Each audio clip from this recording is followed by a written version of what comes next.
Hello.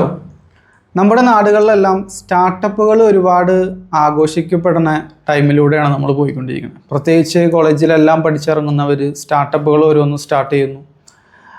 തുടങ്ങി കുറച്ച് കാലം കഴിയുമ്പോഴത്തേക്കും അത് പെട്ടെന്ന് തന്നെ പരാജയപ്പെട്ട് അവരതെല്ലാം ഉപേക്ഷിച്ച് ചിലർ വിദേശത്തേക്ക് പോകും, മറ്റ് ഉപരിപഠനത്തിനായിട്ട് അവർ തിരഞ്ഞെടുക്കും. കംപ്ലീറ്റ്ലി ഇതിൽ നിന്ന് മാറണതായിട്ട് കാണാനായിട്ട് സാധിക്കും.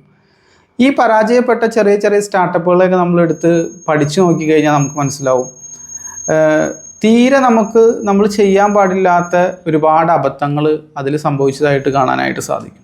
അപ്പം നിങ്ങൾക്കും എന്തെങ്കിലുമൊക്കെ ചെറിയ സ്റ്റാർട്ടപ്പ് തുടങ്ങണമെന്നുണ്ട്, അതിലേക്ക് ഇറങ്ങാൻ വേണ്ടിയിട്ട് പോയാണ്. അപ്പോൾ നിങ്ങൾ ശ്രദ്ധിക്കേണ്ട കുറച്ച് കാര്യങ്ങളുണ്ട്. കംപ്ലീറ്റ് ഫെയിലിയർ ഒഴിവാക്കാനായിട്ടുള്ള നമ്മുടെ കോമൺ സെൻസ് വെച്ച് തന്നെ മനസ്സിലാക്കാൻ പറ്റുന്ന കുറച്ച് കാര്യങ്ങളാണ് ഞാൻ പറയുന്നത്.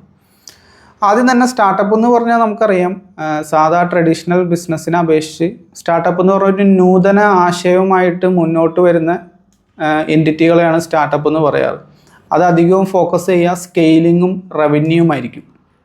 കൂടുതൽ റവന്യൂ, പ്രോഫിറ്റിലുപരി ചിലപ്പോൾ പ്രോഫിറ്റ് ഉണ്ടായിക്കൊള്ളണമെന്നില്ല, അവർ ബേൺ ചെയ്യായിരിക്കും, ക്യാഷ് ബേൺ ചെയ്തുകൊണ്ടിരിക്കുകയായിരിക്കും. പ്രോഫിറ്റ് ഉണ്ടായിക്കൊള്ളണമെന്ന് നിർബന്ധമില്ല. കുറച്ച് കാലം കഴിഞ്ഞ് മാർക്കറ്റെല്ലാം പിടിച്ച് ആളുകളിലേക്ക് ഇത് എത്തിച്ചതിന് ശേഷം ലാഭം എടുക്കാമെന്നൊക്കെ ഉള്ള കൺസെപ്റ്റിലായിരിക്കും സ്റ്റാർട്ടപ്പുകൾ തന്നെ. അതിനെയാണ് സാധാരണ സ്റ്റാർട്ടപ്പ് എന്ന് പറയാറ്. ഒരു നൂതന ആശയമായിരിക്കണം. നമ്മുടെ ട്രഡീഷണൽ ബിസിനസ് എന്ന് പറഞ്ഞു കഴിഞ്ഞാൽ അങ്ങനെയല്ല. നമ്മൾ റവന്യൂവിലുപരി പ്രോഫിറ്റിനാണ് നമ്മൾ മുൻഗണന കൊടുക്കുക, ലാഭം ഉണ്ടോ എന്നുള്ളതാണ് നമ്മൾ നോക്കുക.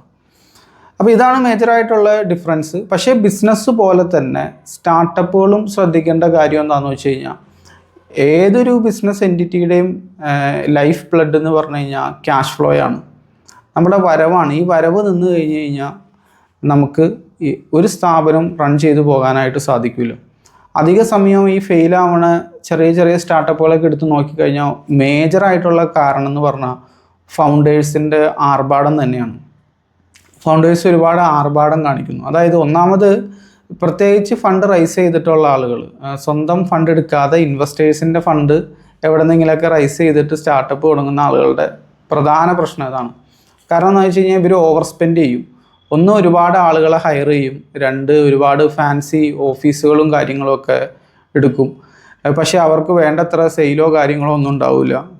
പ്രൊഡക്റ്റ് മാർക്കറ്റ് പ്രൂവൺ ആയിട്ടുണ്ടാവില്ല, പ്രോഫിറ്റ് ഉണ്ടാവില്ല, ഒരുപാട് ഇങ്ങനെ ബേൺ ചെയ്തുകൊണ്ടിരിക്കും. ഇങ്ങനെ വരുമ്പോൾ ഉള്ള പ്രശ്നം എന്താണെന്ന് വെച്ച് കഴിഞ്ഞാൽ ഒരുപാട് അപകടങ്ങളുണ്ട്. ഒന്ന്, ഫണ്ടെന്ന് പറഞ്ഞു കഴിഞ്ഞാൽ നമുക്ക് എപ്പോഴും തോന്നിയ പോലെ ഒരാളുടെ അടുത്തു നിന്ന് വാങ്ങിയെടുക്കാൻ സാധിക്കില്ല. അത് ഇൻവെസ്റ്ററുടെ അടുത്തു നിന്നാണെങ്കിലും നിങ്ങളുടെ ഫാമിലിയുടെ അടുത്തു നിന്നാണെങ്കിലും. നമ്മൾ 1-2 തവണ ഇത് ബേൺ ചെയ്ത് നമ്മൾ ക്യാഷ് റൺ ഔട്ട് ആയി കഴിഞ്ഞ് കഴിഞ്ഞാൽ സാധാരണ വന്ന് പെടുന്ന ഒരു ട്രാപ്പ് എന്താണെന്ന് വെച്ച് കഴിഞ്ഞാൽ, ഒന്ന്, നമ്മുടെ ആ ഒരു സ്ഥാപനത്തിൻ്റെ കൂടുതൽ എക്വിറ്റി കൂടുതലായിട്ട് കൊടുക്കേണ്ടി വരും. ഒരു പ്രൊഫഷണൽ ഇൻവെസ്റ്ററുടെ അടുത്ത് ചെന്ന് കഴിഞ്ഞാൽ അവർ കൂടുതൽ എക്വിറ്റി ചോദിക്കും. കാരണം നിങ്ങൾ പെട്ട് നിൽക്കുകയാണെന്ന് അവർക്ക് ഓൾറെഡി അറിയാം. അപ്പോൾ ആ സാഹചര്യത്തെ ചിലരെങ്കിലും മുതലെടുക്കാനായിട്ട് നോക്കും. അത് അവർ തന്നെ ആവണമെന്നില്ല. നിങ്ങൾക്ക് കടം തരുന്ന ആളുകൾ കൂടുതൽ പലിശക്ക് കടം എടുക്കേണ്ടതായിട്ട് വരും. അപ്പോൾ ഇത്തരത്തിലുള്ള വലിയ വലിയ അപകടങ്ങളിലേക്ക് പോയി ചാടും. പിന്നെ നിങ്ങളുടെ പേഴ്സണൽ സെക്യൂരിറ്റി കൊണ്ട് കടം എടുക്കേണ്ടതായിട്ട് വരും. അങ്ങനെ കടം എടുക്കാൻ നേരത്ത് ഈവൻ സ്ഥാപനം പൂട്ടിയാലും നിങ്ങളുടെ മേലിൽ ആ കടം അങ്ങനെ തന്നെ നിങ്ങളുടെ തലയിലുണ്ടാവും. അത് നിങ്ങൾ അടയ്ക്കേണ്ടതായിട്ട് വരും. സ്ഥാപനം പൂട്ടിക്കഴിഞ്ഞാൽ ഓക്കെ, ക്യാഷ് മൊത്തം തീർന്നു, നിങ്ങൾക്ക് വേറെ പരിപാടിക്ക് പോകാം. പക്ഷേ നിങ്ങളിത് റൺ ചെയ്ത് കൊണ്ടുപോകാൻ വേണ്ടി നിങ്ങളുടെ വ്യക്തിപരമായിട്ടുള്ള കാര്യങ്ങളൊക്കെ വെച്ചിട്ട് കടം കൊടുക്കേണ്ടതായിട്ട് വരും. അത് ഏത് പോയിന്റിലാണ് അത് സംഭവിക്കണമെന്ന് ചോദിച്ചു കഴിഞ്ഞാൽ, നമുക്ക് ഇൻകം വന്നില്ല, വേണ്ടത്ര ഇൻകം വന്നില്ല, നമ്മൾ ഓവറായിട്ട് ബേൺ ചെയ്തുകൊണ്ടിരിക്കുകയാണ്. മാത്രമല്ല, നിങ്ങൾ തിരഞ്ഞെടുത്ത ആ സ്റ്റാർട്ടപ്പ് എന്ന് പറഞ്ഞു കഴിഞ്ഞാൽ വളരെ ക്യാപിറ്റൽ ഇൻറ്റൻസീവ് ആയിട്ടുള്ള സ്റ്റാർട്ടപ്പുകളായിരിക്കും. അതായത് ഒരുപാട് ക്യാഷ് വേണം അത് റൺ ചെയ്യണമെങ്കിൽ. പരീക്ഷിച്ച് നോക്കണമെങ്കിൽ തന്നെ ഒരുപാട് ക്യാഷ് ഇൻവെസ്റ്റ് ചെയ്താലാണ് നമുക്കത് പറ്റുള്ളൂ. പിന്നെ വർഷങ്ങളെടുക്കും ലാഭം കിട്ടാനായിട്ട്. അപ്പോൾ ഇത്തരത്തിലുള്ള രീതിയിലൊക്കെ പോകാൻ നേരത്ത് അധിക സമയവും സ്റ്റാർട്ടപ്പുകൾ ഫെയിലിയറിലെത്തും. വളരെ ചെറിയ രീതിയിൽ നമുക്ക് പരീക്ഷിച്ച് നോക്കാൻ പറ്റുന്ന സ്റ്റാർട്ടപ്പുകളിൽ നിങ്ങൾ ഫോക്കസ് ചെയ്യണമായിരിക്കും കുറച്ചും കൂടി നല്ലത്. ഒരുപാട് പുറത്തുനിന്ന് ഫണ്ട് റൈസ് ചെയ്യാതെ നിങ്ങളുടെ ഓൺ മണി ഉപയോഗിച്ച് ചെയ്യാൻ പറ്റുന്നതാണെങ്കിൽ വളരെ നല്ലത്. പ്രത്യേകിച്ച് ഓവറായിട്ട് ക്യാപിറ്റൽ ഇൻറ്റൻസീവ് അല്ലാത്ത പ്രൊഡക്റ്റുകളും സർവീസുകളും എല്ലാം തിരഞ്ഞെടുത്താൽ കുറച്ചും കൂടി ബെറ്റർ ആയിരിക്കും. ചെറിയ ചെറിയ സ്റ്റാർട്ടപ്പുകളെ പറ്റിയിട്ടാണ് ഞാൻ പറയുന്നത്, വലിയ രീതിയിലുള്ള കാര്യമല്ല ഞാനിതിൽ പറയണത്. അപ്പോൾ എപ്പോഴും ശ്രദ്ധിക്കേണ്ടത് എന്താണെന്ന് വെച്ച് കഴിഞ്ഞാൽ, നമ്മുടെ ക്യാഷ് ഒരിക്കലും സീറോയിൽ എത്താൻ പാടില്ല. അങ്ങനെ എത്തുമ്പോഴാണ് നമുക്ക് വെപ്രാളവും കാര്യങ്ങളൊക്കെ വന്നത്. അനാവശ്യമായിട്ട് പോയി കടമെടുക്കും. അതുപോലെ തന്നെ അനാവശ്യമായിട്ട് ഫണ്ട് റൈസ് ചെയ്യാനായിട്ട് നോക്കും. അപ്പോൾ ഒരുപാട് നമ്മുടെ എക്വിറ്റി കൊടുക്കേണ്ടതായിട്ട് വരും. അപ്പോൾ ഇങ്ങനത്തെയൊക്കെ പ്രോബ്ലത്തിൽ നിങ്ങൾ ചെന്ന് ചാടും. ഇത് വലിയൊരു ട്രാപ്പാണ്. ഇത് നമുക്ക് ഒഴിവാക്കാൻ പറ്റണം എങ്ങനെയാണെന്ന് വെച്ച് കഴിഞ്ഞാൽ ഓവർ സ്പെൻഡിങ് സ്റ്റോപ്പ് ചെയ്യുക. ഡയറക്റ്റ് സെയിലിന് സഹായിക്കാത്ത ഒരു മേഖലയിൽ നിങ്ങൾ സ്പെൻഡ് ചെയ്യാതിരിക്കുക. ഒരു ഉദാഹരണം പറഞ്ഞു കഴിഞ്ഞാൽ നിങ്ങൾക്ക് നിലവിലുള്ള വാഹനം തന്നെ മതി. പുതിയൊരു വാഹനം കമ്പനിയുടെ പേരിൽ എടുക്കേണ്ട ആവശ്യമില്ല, അല്ലെങ്കിൽ ഉള്ള വാഹനം മോടി പിടിപ്പിക്കേണ്ട ആവശ്യമില്ല. ഡയറക്റ്റ് നിങ്ങളുടെ ഓഫീസിൽ ക്ലയൻ്റ് ഒന്നും വന്ന് മീറ്റ് ചെയ്യണില്ലെങ്കിൽ ഓവറായിട്ട് ഫർണിച്ചറിലൊന്നും നിങ്ങൾ ഇൻവെസ്റ്റ് ചെയ്യാതിരിക്കുക. ഒരുപാട് അഡ്വാൻസും അതുപോലെ തന്നെ റെൻറ്റും വരുന്ന ഓഫീസ് സ്പേസുകൾ നിങ്ങൾ എടുക്കാതിരിക്കുക. അനാവശ്യമായിട്ടുള്ള ഒരുപാട് സ്റ്റാഫുകളെ നിങ്ങൾ കുത്തി നിറയ്ക്കാതിരിക്കുക. ഇതെല്ലാം വലിയൊരു ബേഡനാണ് നമ്മളുടെ തലയിൽ.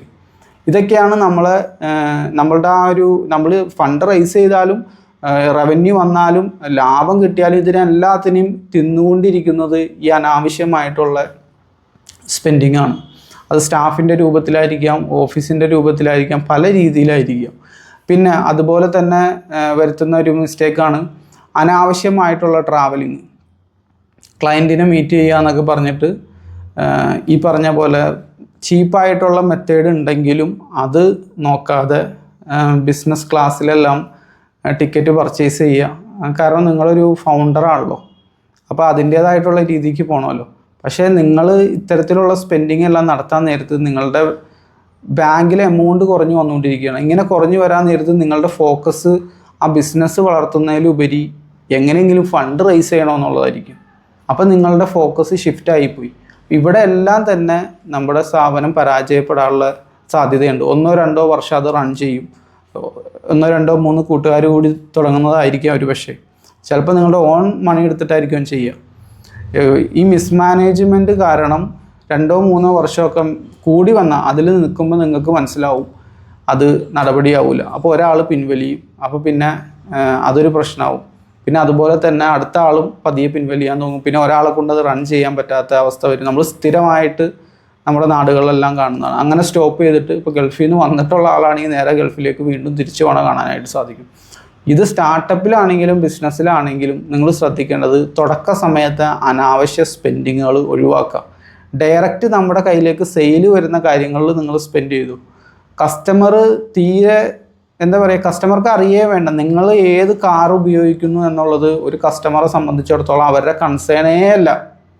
ഇതിൻ്റെ മുതലാളി ആരാണെന്നുള്ളത് കസ്റ്റമർക്ക് അറിയേ വേണ്ട. കസ്റ്റമർക്ക് അറിയേണ്ടത് ആ പ്രൊഡക്റ്റിൻ്റെയും സർവീസിൻ്റെയും ക്വാളിറ്റി, അത് അവർക്ക് എങ്ങനെ ഉപകാരപ്പെടും എന്നുള്ളതാണ്. അതല്ലാതെ ഇതിൻ്റെ ഫൗണ്ടർ ആരാണ്, ഇയാൾ ഉപയോഗിക്കുന്ന വാഹനം ഏതാണ്, ഇതൊന്നും ഒരു കസ്റ്റമറെ സംബന്ധിച്ചിടത്തോളം കൺസേൺ അല്ല. അത് നിങ്ങൾക്ക് ഒരിക്കലും ഡയറക്റ്റ് സെയിലും കൊണ്ടുതന്നില്ല. അപ്പോൾ അനാവശ്യമായിട്ടുള്ള സ്പെൻഡിങ് ആണ് അവിടെ എല്ലാം. അപ്പോൾ ഈ സ്പെൻഡിങ്, ഇത്തരം അനാവശ്യ സ്പെൻഡിങ്ങുകൾ ഒഴിവാക്കിയാൽ തന്നെ നമുക്ക് സേഫായിട്ട് തന്നെ റൺ ചെയ്ത് പോകാനായിട്ട് സാധിക്കും. നമ്മളുടെ ആ മണി അവിടെ നമ്മളുടെ ബാങ്കിൽ ബാലൻസ് ഉണ്ടെന്ന് അറിഞ്ഞാൽ തന്നെ നമുക്കൊരു കോൺഫിഡൻസ് കിട്ടും. നമുക്ക് പതിയെ സ്റ്റെപ്പ് ബൈ സ്റ്റെപ്പായിട്ട് അത് വളർത്തിക്കൊണ്ട് വരാനായിട്ട് സാധിക്കും. പിന്നെ സ്റ്റാർട്ടപ്പുകളുടെ ഒരു ഇതെന്ന് പറഞ്ഞു കഴിഞ്ഞാൽ ഒന്നും മാർക്കറ്റ് പ്രൂവൺ ആയിട്ടുള്ള പ്രൊഡക്റ്റ് അല്ല സ്റ്റാർട്ടപ്പുകൾ എന്ന് പറഞ്ഞു കഴിഞ്ഞാൽ. ട്രഡീഷണലായിട്ട് കസ്റ്റമർ കണ്ട് പരിചയിച്ചേക്കണ പ്രൊഡക്റ്റോ സർവീസോ അല്ല. അവരെ എഡ്യൂക്കേറ്റ് ചെയ്തതിന് ശേഷം മാത്രമാണ് ഈ കസ്റ്റമർ ഇത് വാങ്ങിക്കുള്ളൂ. അപ്പോൾ എന്താ വെച്ചാൽ അവിടെ നമുക്ക് മാർക്കറ്റിങ്ങിന് സ്പെൻഡ് ചെയ്യേണ്ടതായിട്ട് വരും. ഇപ്പോൾ ഒരു കപ്പലണ്ടി മിഠായി കാണിച്ചു കൊടുത്തു കഴിഞ്ഞാൽ അത് എന്താണെന്ന് എല്ലാവർക്കും അറിയാം, അത് കപ്പലണ്ടി മിഠായിയാണ്. അലുവ കാണിച്ചു കൊടുത്താൽ അറിയാം, അത് അലുവയാണെന്നുള്ളത് അറിയാം. പക്ഷെ നിങ്ങൾ പുതിയൊരു പ്രൊഡക്റ്റായിട്ട് വരുമ്പോൾ സ്റ്റാർട്ടപ്പുകൾ അധികവും നൂതനമായിട്ടുള്ള ആശയം കൊണ്ടാണല്ലോ വന്നത്.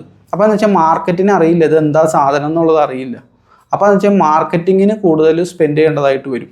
അപ്പോൾ ഇങ്ങനെ സ്പെൻഡ് ചെയ്യാൻ നിങ്ങളുടെ അടുത്ത് കാശില്ലെങ്കിൽ ഈ മാർക്കറ്റിങ്ങിന് സ്പെൻഡ് ചെയ്യുന്നതിന് പകരം നിങ്ങൾ മറ്റു പല സംഗതികളിലൊക്കെ കൊണ്ടുവന്ന് സ്പെൻഡ് ചെയ്യാൻ നേരത്ത് ഇവിടെ കസ്റ്റമറെ നേരെ ചൊവ്വിനും ബോധവൽക്കരിക്കാനുള്ള കാശ്, മാർക്കറ്റിങ്ങിന് വേണ്ടി പരസ്യത്തിന് വേണ്ടിയിട്ടുള്ള കാശ് നമ്മുടെ അടുത്ത് ഇല്ലാതെ വരും. അപ്പോൾ എന്താ വെച്ചാൽ അവയർനെസ് കുറയും. ആളുകൾക്ക് അറിയാൻ പറ്റില്ല ഇങ്ങനെ ഒരു പ്രൊഡക്റ്റ് ഉണ്ടോ ഇല്ലയോ എന്നുള്ളത് അവർക്ക് അറിയാൻ പറ്റില്ല. ആളുകൾ അറിഞ്ഞില്ലെങ്കിൽ ഇത് വാങ്ങൂലല്ലോ. അപ്പോൾ ഈ മാർക്കറ്റിംഗ് പ്രോപ്പർ അല്ലാത്തതുകൊണ്ട് ഇത് സെയിലിനെ ബ്ലോക്ക് ചെയ്യും. സെയിൽ ബ്ലോക്കായാൽ എന്താ പ്രശ്നം? ഫർദറായിട്ടുള്ള ക്യാഷ് ഫ്ലോ വരവ് നിൽക്കും. അങ്ങനെ വരവ് നിൽക്കുമ്പോഴാണ് അധിക സമയവും വെപ്രാളപ്പെട്ട് ഫണ്ട് റൈസ് ചെയ്യാനും കടമെടുക്കാനും ഒക്കെ പോണത്. അപ്പോൾ ഇത് പ്രത്യേകം ശ്രദ്ധിക്കുക. ഇൻകം ജനറേറ്റിംഗ് കാര്യങ്ങളിൽ മാത്രം, ഇൻകം ജനറേറ്റിംഗ് ആക്ടിവിറ്റീസിൽ നിങ്ങൾ മണി സ്പെൻഡ് ചെയ്യുക. ഇൻകം ജനറേറ്റിംഗ് ആക്ടിവിറ്റീസാണ് മാർക്കറ്റിംഗ് ആൻഡ് സെയിൽസ്. ബിസിനസ്സിൽ ഇത് രണ്ടുമാണ് ഇൻകം ജനറേറ്റ് ചെയ്യുന്ന 2 ആക്ടിവിറ്റികൾ. അപ്പോൾ ഇതിൽ നിങ്ങൾ ഫോക്കസ് കൊടുത്തിട്ട് ബാക്കിയുള്ളതിലൊക്കെ കുറച്ച് പിടിച്ച് സ്പെൻഡ് ചെയ്യാനായിട്ട് നോക്കാം. ഇപ്പോൾ 2 ഫൗണ്ടർ ഉണ്ടെങ്കിൽ 2 പേരും ഒരു സ്ഥലത്ത് പോകേണ്ട കാര്യമില്ല. 2 ഫ്ലൈറ്റ് ടിക്കറ്റ് എടുത്ത് 2 പേരും കൂടി പോകേണ്ട കാര്യമില്ല. ഒരാൾ പോയാൽ പോരെ, ഒരാളെ അയക്കാം. അപ്പോൾ എന്ന് വെച്ചാൽ അവിടെ മണി സേവ് ചെയ്യാനായിട്ട് സാധിക്കും. അപ്പോൾ ഇവിടെയെല്ലാം നമുക്ക് മണി സേവ് ചെയ്യാൻ പറ്റുമോ അത് നിങ്ങൾ സേവ് ചെയ്യാനായിട്ട് നോക്കാം. ഇത്തരത്തിലുള്ള ചെറിയ ചെറിയ ബേസിക് ആയിട്ടുള്ള കാര്യങ്ങളൊക്കെ നമ്മൾ നേരെ ചൊവ്വേനെ നോക്കിക്കഴിഞ്ഞ് കഴിഞ്ഞാൽ ചെറിയ സ്റ്റാർട്ടപ്പുകൾക്ക് സർവൈവ് ചെയ്ത് പോരാനായിട്ട് സാധിക്കും. ഇതുപോലുള്ള ബിസിനസ് വിശേഷങ്ങളുമായിട്ട് നമുക്ക് വീണ്ടും വരാം. Thank you for watching.